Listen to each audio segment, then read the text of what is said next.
Good morning, Ananda. Welcome to Computer Organization class number 7. Today's topic is operating systems. We already discussed in the previous classes what is a system software. One of the example of system software is operating system. So, what is operating system? What is operating system? Operating system is nothing but a software. It's a group of programs which acts as a user interface between the user and the computer. So coming to the definition, an operating system is a software or a computer program that controls the computer hardware. So our operating system is responsible for controlling all the hardware components. We already discussed what are the hardware components like control unit, memory unit, buses, so many ALU, all functional hardware units, input devices, output devices, registers, etc. Whatever the hardware devices and softwares, application softwares like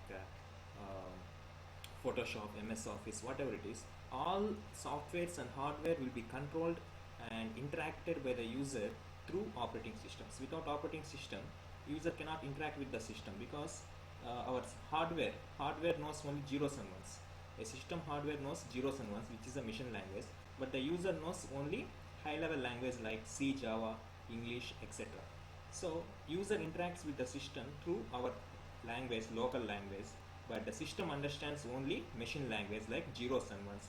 Hence there should be some intermediate platform or interface between the user and computer hardware, that is called operating system. So what operating system will do? Operating system will provide a platform for running application programs. Okay, what it will do, we'll see here. Suppose I have a system like this, a computer system, desktop. So here is a user. So if this user want to interact with this system, there should be some mediation called operating system, OS. OS is the interface between basic user and the system. So user will enter information or commands through high level language, HL, high level language like C, Java, etc. So user always interacts with the system through programs or commands with the high level language. System understands only machine language like zeros and ones, which is a machine language. So in between conversion between the high level language to machine language, we need a operating system. In the last class we already discussed what is translators, different translators which converts the .c file to .obj file and obj file to .exe file, and also discuss linkers, loaders. This all comes under the parts of the operating system softwares. Without the help of system software, we cannot have the interference or communication establishment between the user and system. So if user want to communicate with the system, there should be some interface called a program or software called system software, which is nothing but operating system.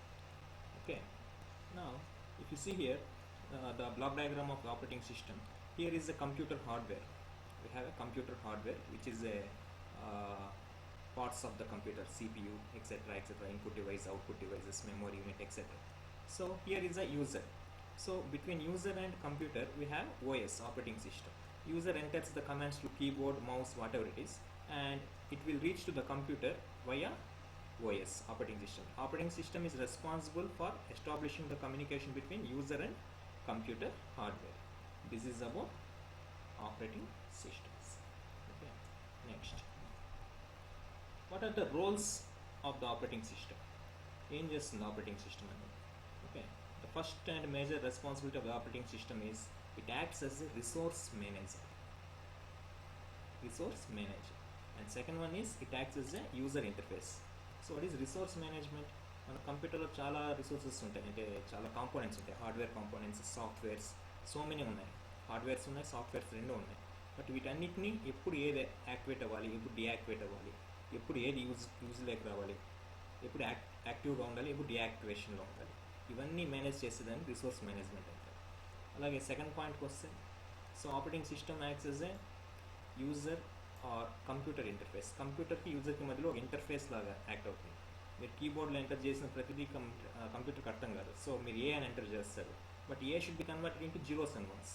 అలాగే మీరు C program రాస్తారు, Java programme రాస్తారు, అదంతా zeros and once convert చేయాలి. ఎవరు convert చేస్తారంటే your operating system. It acts as a interface between input device and computer. At the same time computer produce చేసిన రిజల్ట్స్ని మళ్ళీ మనం చూడాలి, డిస్ప్లేలో చూడాలి అంటే, మానిటర్లో చూడాలన్నా, ప్రింటర్లో చూడాలన్నా, again it should be converted back. Zeros and once should be converted back to user understandable language like English, Telugu, whatever it is. So high level language convert cheyali. So operating system is helpful as an interface between high level to machine level language and machine level language to high level language and vice versa, whatever it is. So these are the two responsibilities of operating system. So what are the functions of operating system? ఇందాక మనం చూసాం ఏం roles, two roles చూసాం. Operating system acts as a resource management as well as interface between the user and hardware. So ఇవి కాకుండా operating system ఏమేమి functions చేస్తుందంటే, ఇక్కడ 6 functions we're seeing. First one is resource management. ఇది చూసాం. Resource అంటే ఎన్ని రిసోర్సెస్, హార్డ్వేర్ రిసోర్సెస్ కానీ సాఫ్ట్వేర్ రిసోర్సెస్ కానీ, ఎలా ఎప్పుడు ఏది ఇవ్వాలి ఎప్పుడు ఏది ఇవ్వకూడదు, అలొకేషన్, పర్మిషన్ గ్రాంటింగ్ కానీ ఇవన్నీ కూడా ఎవరు చూసుకుంటారు, operating system. So resource management. And second one is process management. Process management అంటే ఏంటి, 2 or more ఫంక్షన్స్ అంటే ఒకే సిస్టంలో 2 or more అప్లికేషన్స్ ఒకేసారి రన్ అవుతుంటాయి. మీకు ఫోన్లో కూడా 2-3 అప్లికేషన్స్, యూట్యూబ్ చూస్తుంటారు, సడన్గా వాట్సాప్ నోటిఫికేషన్ వస్తుంది. మీరు యూట్యూబ్ని అట్లే స్టాప్ చేసి బ్యాక్ వెళ్ళి దానికి వాట్సాప్ రిప్లై ఇచ్చి మళ్ళీ యూట్యూబ్కి వస్తారు. సో అంటే 2 or more ప్రోగ్రామ్స్ ఒకేసారి రన్ అవుతున్నాయి. అంటే ప్రాసెస్ మేనేజ్మెంట్ అంటే దేనికి CPU టైం ఎంత ఇవ్వాలి. మనకు CPU ఒకటే ఉంటుంది ప్రాసెసర్, కానీ అప్లికేషన్స్ చాలా ఉంటాయి. అన్ని అప్లికేషన్స్ ఒకేసారి రన్ చేస్తున్నారు అనుకోండి, ఏ అప్లికేషన్కి ఎంత టైం ఇవ్వాలి, దట్ ఈస్ కాల్డ్ ఎంత టైం ఇవ్వాలి, ఎంత మెమొరీ ఇవ్వాలి, what ever it is, space, that is called process management. A process ఎప్పుడు రన్ అవ్వాలి, that is called process management. Next file management. మీరు ఇన్స్టాల్ చేసుకున్న ప్రతి కంప్యూటర్లో మీరు కొత్త కొత్త సాఫ్ట్వేర్స్ అన్ని ఇన్స్టాల్ చేసుకుంటారు. అలాగే న్యూ ఫైల్స్ క్రియేట్ చేస్తుంటారు ఓన్గా. వర్డ్ ఫైల్స్ కానీ, ఇమేజ్ ఫైల్స్ కానీ, వీడియో ఫైల్స్ కానీ మీరు క్రియేట్ చేస్తుంటారు. ఇవన్నీ ఫైల్ మేనేజ్మెంట్ కిందకి వస్తాయి. అంటే ఏ ఫైల్ ఎక్కడ స్టోర్ అవ్వాలి, లేకపోతే ఫోల్డర్స్ సపరేట్ చేసుకుంటారు. మీరు ఫోల్డర్స్గా సపరేట్ చేసుకుంటున్నారు, that is called file management. అన్నీ ఒకే చోట స్టోర్ చేయరు కదా. మీరు మెమొరీలో సి డ్రైవ్లో అన్నీ స్టోర్ చేయరు కదా. సిలో సాఫ్ట్వేర్స్ స్టోర్ చేస్తారు, డీలో వచ్చేసి వేరే ఇన్ఫర్మేషన్ స్టోర్ చేస్తారు. నేనైతే సిలో వచ్చేసి సాఫ్ట్వేర్ స్టోర్ చేస్తాను, డీలో వచ్చేసి డేటా అంటే టెక్స్ట్ కానీ, పీడిఎఫ్లు కానీ ఇలాంటివి డి డ్రైవ్లో స్టోర్ చేస్తాను. ఈ డ్రైవ్లో వచ్చేసి ఎంటర్టైన్మెంట్ అంటే మ్యూజిక్ కానీ, మ్యూజిక్ ఫైల్స్ కానీ, ఆడియో ఫైల్స్ కానీ, వీడియో ఫైల్స్ కానీ ఇట్లాంటివి ఈలో స్టోర్ చేస్తాను. నెక్స్ట్ ఎఫ్ అంటే అదర్ యాక్టివిటీస్, ఏమన్నా వేరే అప్లికేషన్స్ కానీ ఏమన్నా ఉంటే ఎఫ్లో స్టోర్ చేస్తాను. సో వీటికి మళ్ళీ ఫోల్డర్స్ క్రియేట్ చేస్తాం. మళ్ళీ ఫైల్ మేనేజ్మెంట్లో ఫోల్డర్స్ ఉంటాయి, ప్రతి ఫోల్డర్కి నేమ్ ఉంటుంది. ఫోల్డర్స్ లోపల మళ్ళీ ఇండివిజువల్ డాక్యుమెంట్స్ ఉంటాయి, డాక్యుమెంట్కి మళ్ళీ నేమ్ ఇస్తాం. ఇవన్నీ దేని కిందకి వస్తాయంటే ఫైల్ మేనేజ్మెంట్ కిందకి వస్తాయి. అంటే యూజర్ని ఈజీగా హ్యాండిల్ చేయడానికి. అలా కాకుండా అన్నీ ఒకే చోట స్టోర్ చేస్తారనుకోండి, అన్ని ఫైల్స్ ఒకే డ్రైవ్లో స్టోర్ చేస్తే కన్ఫ్యూజ్ అయిపోతారు. కొన్ని థౌజండ్స్ ఆఫ్ ఫైల్స్ ఉంటాయి మన కంప్యూటర్లో, ల్యాక్స్ ఆఫ్ ఫైల్స్ ఉంటాయి, అన్నిటిని వెతుక్కోవడం కష్టం. అలా కాకుండా డివైడ్ చేసుకున్నాం ఒక సిడిఈఎఫ్, మళ్ళీ సి డ్రైవ్లో సపరేట్ ఫోల్డర్లో మళ్ళీ సపరేట్ ఫోల్డర్లో ప్రతి ఫోల్డర్కి ఒక నేము, తర్వాత ఫైల్స్కి సపరేట్ నేము, పీడిఎఫ్ ఫైల్స్ అన్ని సపరేట్గా చూపిస్తుంది. సెర్చ్ కొట్టచ్చు మనం కంప్యూటర్లో, సెర్చ్ బటన్ ఉంటుంది, సెర్చ్ కొట్టానే అన్ని పీడిఎఫ్ అని కొడితే పీడిఎఫ్ ఫైల్స్ అన్నీ చూపిస్తుంది. This called file management. Okay, next memory management. What is memory management? ఇందాక డిస్కస్ చేసాం. ఏదైనా ఒక అప్లికేషన్ మనం ఓపెన్ చేస్తాం అనుకోండి కంప్యూటర్లో కానీ, ఫోన్లో కానీ, ఇమ్మీడియట్గా ఏమవుతుంది, ఇట్ కన్జ్యూమ్స్ సమ్ మెమొరీ టెంపరీగా. సో యూట్యూబ్ ఓపెన్ చేయగానే యూట్యూబ్ లాంచ్ అవ్వడానికి సమ్ మెమొరీ తీసుకుంటుంది, మెయిన్ మెమొరీలో కొంచెం మెమొరీ ఆక్యుపై చేస్తుంది. అలాగే డౌన్లోడ్ చేసాం అనుకోండి, ఆ ఫైల్ స్టోర్ అవ్వడానికి సమ్ స్పేస్ కావాలి, డౌన్లోడ్ కానీ ఇవన్నీ మెమొరీ మేనేజ్మెంట్ కిందకి వస్తాయి. Next communication management. సో మీ కంప్యూటర్లో చాలా ఫంక్షన్స్ ఉంటాయి, input unit, output unit, memory unit, control unit, everything. ఒక బ్లాక్ నుంచి ఇంకో బ్లాక్కి ఎలా కమ్యూనికేట్ చేస్తున్నాం, this is then by communication management. Security management, passwords protection, మీరు సిస్టమ్ డ్యామేజ్ కాకుండా పాస్వర్డ్, యాంటీవైరస్లు ఇవన్నీ సెక్యూరిటీ మేనేజ్మెంట్ కిందకి వస్తాయి. Okay, will see what is one by one. First one is resource management. What is resource management? Operating system is also called as resource allocator. ఇందాక మనం చెప్పుకున్నాం, operating system చాలా రిసోర్స్ని manage చేస్తుంది, అలాగే అలకేట్ చేస్తుంది. Input డివైస్ని ఎప్పుడు అలర్ట్ చేయాలి, output డివైస్ని ఎప్పుడు యాక్టివేట్ చేయాలి, అవన్నీ ఎవరు చూసుకుంటారంటే operating system. Okay, it is responsible for controlling and allocating various hardware resources. మీ హార్డ్వేర్ డివైజెస్ ఏదైతే కనెక్ట్ చేస్తారో, అంటే ప్రింటర్ కావచ్చు, మౌస్ కావచ్చు, కీబోర్డ్ కావచ్చు, లేకపోతే లోపల మెమరీ, హార్డ్ డిస్క్స్ కావచ్చు, ఇవన్నీ ఎప్పుడు ఎలా పనిచేయాలి, అలాగే సిపియు, ప్రింటర్, పవర్ ఎక్సెట్రా ఎన్ని హార్డ్వేర్ డివైజెస్ ఏవైతే ఉన్నాయో అవి ఎప్పుడు ఎలా పనిచేయాలి, అన్ని కంట్రోల్ ఎవరి దగ్గర ఉంటుందంటే మీ ఆపరేటింగ్ సిస్టమ్ దగ్గర ఉంటుందంటే this is under the part of resource management. Okay, next communication resources, అంటే ఒక రిసోర్స్ నుంచి ఇంకో రిసోర్స్ కమ్యూనికేషన్ ఎస్టాబ్లిష్ చేయడం కానీ, అలాగే సిపియు టైం. ఇందాక నేను చెప్పినట్లు 2 or more processors at a time. So కంప్యూటర్లో 2 కానీ 3 కానీ ఒకేసారి పనిచేస్తున్నాయి అనుకోండి అప్లికేషన్స్. సో ఇక్కడ మీకు కంప్యూటర్ తీసుకుంటే, ఇలా డెస్క్టాప్ స్క్రీన్ తీసుకుంటే, ఇక్కడ బాటంలో మీకు టాస్క్ బార్ అని ఉంటుంది. టాస్క్ బార్లో ఇక్కడ ఐకాన్స్ కనిపిస్తుంటాయి. ఎన్ని అప్లికేషన్స్ ఓపెన్ చేస్తారో అన్ని అప్లికేషన్స్ ఇక్కడ టాస్క్ బార్లో ఇలా కనిపిస్తుంటాయి. ప్యారలల్గా రన్ అవుతుంటాయి ఈ 4. సో మీరు దీని మీద క్లిక్ చేస్తే ఇది ఓపెన్ అవుతుంది, దీని మీద క్లిక్ చేస్తే ఇది ఓపెన్ అవుతుంది, దీని మీద క్లిక్ చేస్తే ఇది ఓపెన్ అవుతుంది. సో మిగిలిన 3 హైడ్ అవుతాయి. అంటే ప్యారలల్గా 4 రన్ అవుతుంటాయి. సో కాకపోతే మీరు ఏది చూడాలనుకుంటే దాన్ని మ్యాక్సిమైజ్ చేసి చూసుకుంటారు, లేదనుకుంటే మినిమైజ్ చేసుకుంటారు. బ్యాక్గ్రౌండ్లో రన్ అవుతుంటాయి 4. This is comes under what, CPU time. అంటే సిపియూలో 4 టాస్క్స్ ఒకేసారి రన్ అవుతున్నా మీ ప్రాసెసర్ ఫస్ట్ దేనికి ఎంత టైం ఇవ్వాలి, దీనికి 1 millisecond, దీనికి 2 milliseconds, దీనికి 1 millisecond, అంటే బేస్డ్ ఆన్ ద టాస్క్స్ ఇంపార్టెన్స్ని బట్టి దేనికి ఎంత టైం ఇవ్వాలి సిపియూ టైం అనేది డిసైడ్ చేస్తుంది. అలాగే మెమరీ స్పేస్, దేనికి ఎంత మెమరీ అలకేట్ చేయాలి, ఏ ప్రోగ్రామ్కి ఎంత మెమరీ అలకేట్ చేయాలి అది డిసైడ్ చేసేది మెమరీ స్పేస్. అలాగే ఫైల్ స్టోరేజ్ స్పేస్, ఏ ఫైల్ ఎక్కడ స్టోర్ అవ్వాలి, సిలోనా, డ్రీలోనా. మీరు ఏదైనా కంట్రోల్ కంట్రోల్ ఎస్ కొట్టగానే మిమ్మల్ని అడుగుతుంది ఎక్కడ సేవ్ చేయాలి లొకేషన్ అని యూజర్ని. సో మీరు ఎంటర్ చేసిన లొకేషన్ని బట్టి అక్కడ సేవ్ చేసుకుంటుంది మీరు ఎంటర్ చేసిన నేమ్తో. That is called file storage space. అలాగే మీరు ఏదైనా ప్రోగ్రామ్, సి ప్రోగ్రామ్ రన్ చేయాలన్నా, జావా ప్రోగ్రామ్ రన్ చేయాలన్నా, యూజర్ ఏదైనా ప్రోగ్రామ్ రాసి ఎగ్జిక్యూట్ చేయాలన్నా అవన్నీ ఎఫెక్టివ్గా రన్ చేసేది రిసోర్స్ మేనేజ్మెంట్. ఇవన్నీ ఎవరు చేస్తారంటే మీ OS. Okay, what is the next operation of OS is process management. Process management కింద ఏమొస్తుంది, operating system is responsible for managing process execution. Okay, ఏ పని ఎప్పుడు జరగాలి, ఎంత టైంలో జరగాలి, this is called process execution. Multiple programs ఇది చెప్పాను ఇక్కడ కమ్యూనికేషన్ సిపియూ టైం దగ్గర. సో మల్టిపుల్ ప్రోగ్రామ్స్ ఒకేసారి రన్ అవుతున్నప్పుడు దేనికి ఎంత టైం ఇవ్వాలి. ఫర్ ఎగ్జాంపుల్ మీరు కంప్యూటర్లో వీడియో ప్లే చేశారు ప్యారలల్గా, ఇంకో పక్క డాక్యుమెంట్ టైప్ చేస్తున్నారు. సో దేనికి ఎక్కువ టైం ఇవ్వాలి. మీరు వీడియోకి మీ ప్రాసెసర్ ఏం చేస్తుందంటే యువర్ ఆపరేటింగ్ విత్ వీడియో, ఓ పక్క వీడియో ప్లే చేస్తారు, ఇంకో పక్క MS వర్డ్ టైప్ చేస్తున్నారు, వర్డ్లో ఏదో టెక్స్ట్ టైప్ చేస్తున్నారు.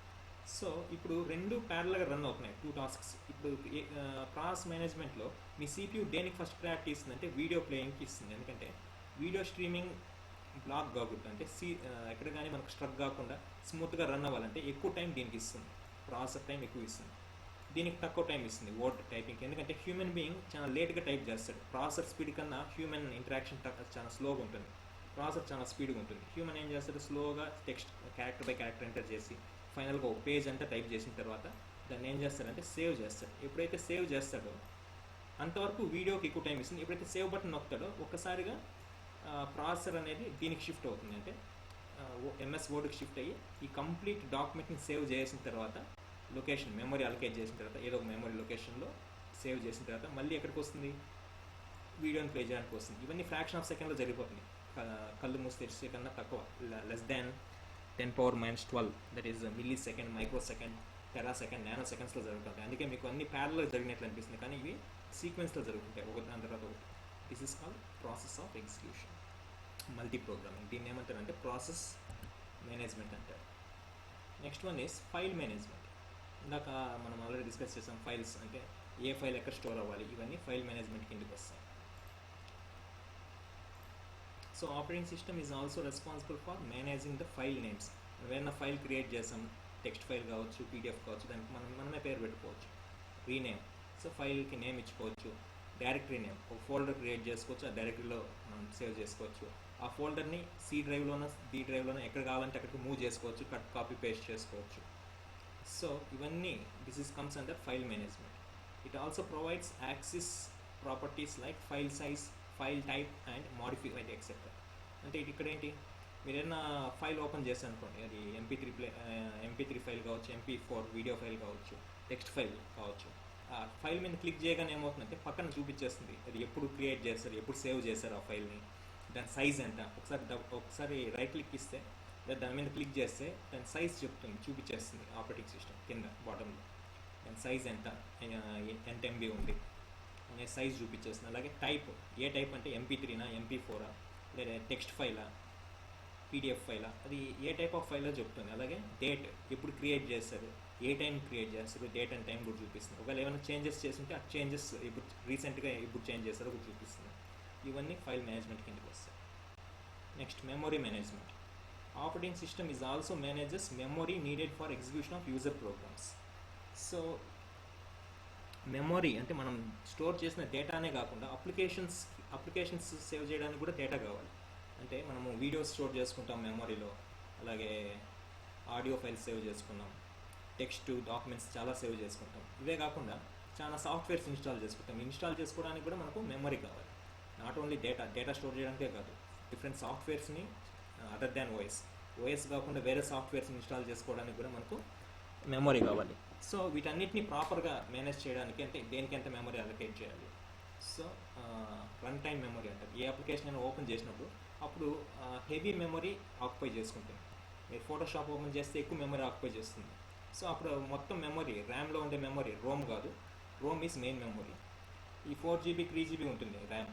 రోమ్ అనేది 500GB 1TB ఎక్కువ ఉంటుంది రోమ్. ర్యామ్ అనేది తక్కువ ఉంటుంది 4GB 6GB. మీరు ఏదైనా అప్లికేషన్ ఓపెన్ చేసినప్పుడు ఆ అప్లికేషన్ వచ్చి ర్యామ్లోకి వచ్చేస్తుంది. ర్యామ్లోకి వచ్చినప్పుడు ఏమవుతుంది, ఆ ర్యామ్ మొత్తం ఆ అప్లికేషన్తో ఫిల్ అయిపోతుంది. ఇప్పుడు మీరు ఈ అప్లికేషన్ క్లోజ్ చేస్తే ఇంకో అప్లికేషన్ ఓపెన్ చేయగలరు. So memory management. సో మీకు 6GB ర్యామ్ ఉందనుకోండి, మీరు ఫోటోషాప్ వచ్చేసి 2GB ఉందనుకోండి, ఫోటోషాప్ ఓపెన్ చేస్తే 6GBలో 2GB ఆక్యుపై చేస్తుంది. ఇప్పుడు మీరు వేరే వీడియో ప్లే చేయాలనుకోండి, అది మళ్ళీ 2GB ఉందనుకోండి, total 4GB RAM. Photoshop 2GB, video ప్లేయర్కి 2GB, 4GB అయిపోయింది. ఇంకో అప్లికేషన్ ఓపెన్ చేసుకోవచ్చు, అది ఒక 2GB ఉందనుకోండి, టోటల్ 6GB ఆక్యుపై అయిపోయింది. 3 అప్లికేషన్స్ ఒకేసారి ఓపెన్ చేస్తారు. Each application is 2GB space అనుకుంటే మీ మెయిన్ మెమొరీలో ఉండే ర్యామ్ సైజ్ అంతా ఆక్యుపై అయిపోయింది 6GB. ఇప్పుడు 4th అప్లికేషన్ ఓపెన్ చేయాలంటే 4th అప్లికేషన్కి స్పేస్ లేదు, ఏదో ఒక అప్లికేషన్ క్లోజ్ చేయాలి. 3 అప్లికేషన్లో ఏదో ఒక అప్లికేషన్ క్లోజ్ చేస్తే 4th అప్లికేషన్కి ఛాన్స్ ఉంటుంది. సో ఇప్పుడు ఆపరేటింగ్ సిస్టమ్ డిసైడ్ చేస్తుంది అంటే ఏ అప్లికేషన్ మీకు అవసరమా అంటే అది చూపిస్తుంది మీకు డైలాగ్ బాక్స్, మీకు మెమరీ ఫుల్ అయింది, ఏదో ఒకటి అప్లికేషన్ క్లోజ్ చేయండి అని. సో అప్పుడు ఒక అప్లికేషన్ క్లోజ్ చేసుకుంటే ఇంకో అప్లికేషన్ ఓపెన్ అయ్యేదానికి ఛాన్స్ ఉంటుంది. This is called memory management. So main మెమరీలో ఉండే సాఫ్ట్వేర్ని ర్యామ్లోకి తీసుకురావడము, దాన్ని రన్ చేయడము, మళ్ళీ అది క్లోజ్ చేయగానే మెమరీని రిలీజ్ చేసేయడం ర్యామ్ని. మళ్ళీ 6GB ఎప్పుడైతే అన్ని అప్లికేషన్స్ క్లోజ్ చేస్తామో, క్లియర్ డేటా కొట్టేస్తామో 6GB ఫ్రీ అయిపోతుంది. మెయిన్ మెమరీలు అలాగే ఉంటాయి. మీ అప్లికేషన్స్ డేటా అంతా మెయిన్ మెమరీలో సేఫ్గా ఉంటుంది, కానీ రన్ అయ్యేటప్పుడు మాత్రమే రన్ టైం మెమరీ ర్యామ్లో ఉంటుంది. ఆ ర్యామ్ని మేనేజ్ చేయడాన్ని మెమరీ మేనేజ్మెంట్ అంటారు. Okay, next communication management. What is communication management? Operating system provides communication between various devices. So ఇందాక నేను చెప్పినట్లు ఒకే సిస్టమ్ తీసుకుంటే సేమ్ సిస్టంలో డిఫరెంట్ ఫంక్షనల్ యూనిట్స్ ఉంటాయి. CPU, RAM, memory unit, RAM అంటే అది మెమరీ యూనిట్, అలాగే input device, output devices, ALU. ఒకదాని నుంచి ఒకదానికి కమ్యూనికేషన్ ఎస్టాబ్లిష్ చేయాలన్నా మనకు కమ్యూనికేషన్ మేనేజ్మెంట్ అవసరం. సో అంటే బస్ ద్వారా మనకు విత్ ఇన్ ద సిస్టంలో ఒక పార్ట్ నుంచి ఇంకో పార్ట్కి కమ్యూనికేషన్ ఎస్టాబ్లిష్ అవుతుంది. లేదంటే మీరు కంప్యూటర్ ల్యాబ్లో చూసారంటే ఇట్లా గ్రూప్ ఆఫ్ సిస్టమ్స్ ఉంటాయి, చాలా సిస్టమ్స్ ఉంటాయి. సో ఆన్ డిఫరెంట్ సిస్టమ్స్ ఉన్నాయి, 100 సిస్టమ్స్ ఉన్నాయి. This is first system, this is second system, this is 100 system. 100 systems ఉన్నప్పుడు ఏమవుతుంది, సో ఇవన్నీ కనెక్ట్ చేస్తాను అనుకోండి ల్యాన్ ద్వారా ఒకే వైర్కి, that is call LAN, local area network అంటారు. సో ఒక రూమ్లో కానీ ఒక ఆర్గనైజేషన్లో ఉన్న సిస్టమ్స్ అన్నింటినీ ఇంటర్కనెక్ట్ చేస్తే దాన్ని ల్యాన్ అంటారు. ఇప్పుడు ఏం చేయొచ్చు, ల్యాన్ యూజేజ్ ఏంటి, ఒక సిస్టంలో ఉండే ఇన్ఫర్మేషన్ ఇంకో సిస్టమ్కి షేర్ చేయొచ్చు, ఇంకో సిస్టంలో ఉండే ఇన్ఫర్మేషన్ ఇంకో సిస్టమ్కి షేర్ చేయొచ్చు. That sharing is possible using LAN network. అలాగే ఒక్కో సిస్టమ్కి ఒక్కొక్క కీబోర్డ్ ఉండొచ్చు, కానీ ఒక్కో సిస్టమ్కి ఒక్కొక్క ప్రింటర్ కొనాలంటే హై కాస్ట్ అవుతుంది. దానికోసం ఏం చేస్తానంటే 100 సిస్టమ్స్కి ఒకే ప్రింటర్ పెడతాను. I have only one printer and all the computers are connected to the same printer. ఇప్పుడు ఫస్ట్ పర్సన్ ప్రింట్ ఇచ్చినప్పుడు ప్రింటర్కి వెళ్ళి ప్రింట్ చేస్తుంది. తర్వాత ఫస్ట్ పర్సన్ పని అయిపోగానే సెకండ్ పర్సన్ ఇవ్వచ్చు ప్రింటింగ్. ఒకవేళ ఫస్ట్ పర్సన్ ప్రింట్ ఇచ్చినప్పుడు సెకండ్ పర్సన్ ఇచ్చేస్తాడు అనుకోండి తెలియకుండా ప్రింటింగ్, అప్పుడు ఏమవుతుంది, ఫస్ట్ పర్సన్ ఫస్ట్ ఇచ్చాడు కాబట్టి ఫస్ట్ పర్సన్ది ప్రింట్ చేసి తర్వాత సెకండ్ పర్సన్ది ప్రింటింగ్ స్టార్ట్ చేస్తుంది. అలా కాకుండా ఫస్ట్ పర్సన్ సెకండ్ పర్సన్ ఒకే టైంలో ప్రింటింగ్ ఇచ్చారనుకోండి, అప్పుడు ఏం చేస్తారంటే ఓఎస్ డిసైడ్ చేస్తుంది ఎవరిది ఫస్ట్ ప్రింటింగ్ ఇవ్వాలి based on size of the file. ఏది చిన్న సైజ్ ఉంటే దాన్ని ఫస్ట్ ప్రింట్ చేస్తే తర్వాత పెద్ద సైజ్ అంటే ఎక్కువ పేజెస్ ఉంటే తర్వాత ప్రింట్ చేస్తుంది. ఇలా కమ్యూనికేషన్ ఎస్టాబ్లిష్ చేసుకుంటుంది దానిలో దానికి. That is called local area network. అలాగే వైడ్ ఏరియా నెట్వర్క్ ఉంది ఇక్కడ వ్యాన్. సో వైడ్ ఏరియా నెట్వర్క్ అంటే not only within the organization, ఒక ఆర్గనైజేషన్లో ఉన్న 100 సిస్టమ్స్ కాకుండా ఒక ఊరు నుంచి ఒక ఊర్లో ఉండే సిస్టమ్కి వేరే ఊర్లో ఉండే సిస్టమ్ కనెక్షన్ ఎస్టాబ్లిష్ చేయడం త్రూ ఇంటర్నెట్ కావచ్చు, some communication. So that is called van, wide area network. ఇప్పుడు మనము మన కంప్యూటర్ని ఇంకో కంప్యూటర్తో మాట్లాడుకుంటాం, మన ఫోన్లో ఉండే డేటాని ఇంకో ఫోన్కి షేర్ చేస్తున్నాం త్రూ వాట్సాప్ కానీ మీడియా కానీ, సో జీమెయిల్ కానీ, ఇవన్నీ ఏంటంటే van. So multiple computers are connected through a network called local area network or wide area network. So once we connect using LAN and WAN, we can establish a serial or parallel communication between the systems. So this is done by your operating system. Next, sixth functionality of your operating system is security management. What is security management? Very important among all. Operating system provides various security services to protect the data from illegal access. So మీ కంప్యూటర్లో store చేసిన data third party అంటే hackers చూడకుండా లేదా ఇంకో person చూడకుండా ఉండాలంటే మీరు ఏం చేస్తారు, దానికి ఒక పాస్వర్డ్ పెడతారు కంప్యూటర్కి కానీ ఫోన్కి కానీ. సో ఎవరైనా మీ ఫోన్లోకి ఎంటర్ అవ్వాలన్నా కంప్యూటర్లోకి ఎంటర్ కావాలన్నా first of all they have to enter the user name as well as password, లేకపోతే fingerprint, whatever it is. ఒక ప్రొటెక్షన్ అనేది మీరు పెడుతున్నారు మీ కంప్యూటర్కి. That is called avoiding illegitimate software attacks. ఎవరైనా సైబర్ అటాక్స్ కానీ హ్యాకింగ్ కాకుండా మనం పాస్వర్డ్స్ సెట్ చేసుకోవడం. అలాగే ఏమైనా వైరస్ ఎంటర్ చేస్తారు కావాలని, మనకు వైరస్ ఫైల్స్ని ఇస్తారు కాబట్టి మనకి ఏం వేసుకోవాలి, యాంటీవైరస్ సాఫ్ట్వేర్ ఇన్స్టాల్ చేసుకోవాలి. ఇప్పుడు లేటెస్ట్ ఓఎస్లో ఏదైతే అప్డేట్ ఓఎస్ వేసుకుంటే ఓఎస్లోనే యాంటీవైరస్ సాఫ్ట్వేర్ ఉంటుంది ఇన్బిల్ట్గా. So it will take care of every 1 week ఒకసారి లేదా 1 అవర్కి ఒకసారి మీరు సెట్ చేసుకోవచ్చు, 1 మంత్కి ఒకసారి స్కాన్ చేస్తూ ఉంటుంది సిస్టమ్. మీరు యూజర్ లేకపోయినా ఆటోమేటిక్గా స్విచ్ ఆన్ చేయగానే ఆటోమేటిక్గా స్కాన్ చేస్తుంది. సో ఏదైనా వైరస్ ఉంటే ఆటోమేటిక్గా డిటెక్ట్ చేసి డిలీట్ చేస్తుంది, ఆటోమేటిక్గా డిలీట్ చేస్తుంది, లేదా యూజర్ని అడుగుతుంది weather I want delete this file. So this will be take care of security, అంటే మీ సెక్యూరిటీ ప్రొవైడ్ చేస్తుంది వైరస్ ఎంటర్ కాకుండా యాంటీవైరస్ సాఫ్ట్వేర్స్ యూజ్ చేసి. ఒకవేళ ఏదైనా మీరు పెన్ డ్రైవ్ పెట్టారు, దాంట్లో ఏదైనా ఫైల్ కరప్ట్ అయిపోయిందంటే ఏదో ప్రాపర్గా లేదు. సో దానివల్ల సిస్టమ్ డ్యామేజ్ కాకుండా పెన్ డ్రైవ్ని ఏం చేస్తుందంటే యాక్సెస్ డీని ఇస్తుంది, అంటే పెన్ డ్రైవ్లో ఉండే డేటా ఓపెన్ కాకుండా చేస్తుంది. మీరు పెన్ డ్రైవ్ని మళ్ళీ ఫార్మాట్ చేసి పెడితేనే అది డిటెక్ట్ చేస్తుంది. This is all comes under security management, virus files. అలాగే ఇవి కాకుండా పాస్వర్డ్ మేనేజ్మెంట్, అంటే మీ పాస్వర్డ్ సిస్టమ్కి పెట్టుకోవచ్చు, లేదా సపరేట్ ఫోల్డర్కి పెట్టుకోవచ్చు, సపరేట్ అప్లికేషన్కి పెట్టుకోవచ్చు, హైడ్ చేసుకోవచ్చు, కొన్ని అప్లికేషన్స్ హైడ్ చేసుకోవచ్చు, ఇమేజెస్ హైడ్ చేసుకోవచ్చు, వీడియోస్ హైడ్ చేసుకోవచ్చు. ఫైర్ వాల్స్ అంటారు, firewalls protection. Like banking అప్లికేషన్స్కి వస్తే బ్యాంకింగ్ అప్లికేషన్స్ ఓపెన్ చేస్తాను కూడా మొబైల్లో కానీ ల్యాప్టాప్లో కానీ యూజర్ నేమ్ కొట్టాలి, పాస్వర్డ్ కొట్టాలి, తర్వాత మళ్ళీ మీరు ఏదైనా మనీ ట్రాన్సాక్షన్ చేస్తే ఓటీటీ వస్తుంది, వన్ టైం పాస్వర్డ్ మొబైల్కి వస్తుంది, దాన్ని మళ్ళీ ఎంటర్ చేయాలి. ఇట్లా 3 to 4 లెవెల్స్ సెక్యూరిటీ చెక్ చేసుకున్న తర్వాతే యాక్సెస్ అనేది ఇస్తుంది. లేకపోతే ఏమవుతుంది, వేరే అన్ఆథరైజ్డ్ యూజర్ ఎవరైతే మనకు హ్యాకర్ అనేవాడు ఉంటాడో వాడు మన డేటాని హ్యాక్ చేస్తారు. సో వీటి నుంచి ప్రొటెక్ట్ చేసేది ఏంటంటే security management through OS. Okay, that's all for this is about operating system. Today we have discussed quick review. What is operating system? We have discussed it is an interface and the roles of operating system as a resource manager, operating system as a user interface, and resource management and ఏంటి what points discuss చేసాం. This is the block diagram and user ఇంటర్ఫేస్కి ఎట్లా act అవుతుంది. So యూజర్కి ఏం తెలియాలి discuss చేసాం క్లియర్గా. యూజర్కి only ఎట్లా యూజ్ చేసుకోవడం తెలిస్తే చాలు. అదే ప్రోగ్రామర్ అయితే మీకు ఎట్లా యూజ్ చేసుకోవడంతో పాటు యూటిలిటీస్ తెలిసి ఉండాలి, సి జావా లాంటి యూటిలిటీస్ తెలిసి ఉండాలి. ఆపరేటింగ్ సిస్టమ్, ఏ ఆపరేటింగ్ సిస్టమ్ కోసం డెవలప్ చేస్తున్నామో తెలిసి ఉండాలి. ఒకవేళ మీరు ఆపరేటింగ్ సిస్టమ్ డిజైనర్ అయితే మీకు హార్డ్వేర్ కూడా తెలిసి ఉండాలి. Along with software programmes you should also know the hardware. అందుకే ఈసీ వాళ్ళని ఎక్కువ హైర్ చేస్తారు. సో సాఫ్ట్వేర్ కంపెనీస్, ఎందుకంటే మీరు సాఫ్ట్వేర్ని డెవలప్ చేయాలంటే, ఓఎస్ని డెవలప్ చేయాలంటే మీకు హార్డ్వేర్ గురించి కూడా తెలిసి ఉండాలి. సో ఈసీ పీపుల్ అందుకే సాఫ్ట్వేర్ కంపెనీస్ హైర్ చేస్తాయి.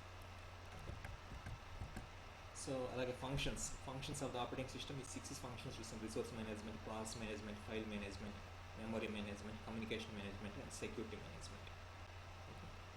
This is about your operating systems. Okay. For further doubts and clarifications, contact me through WhatsApp. Thank you.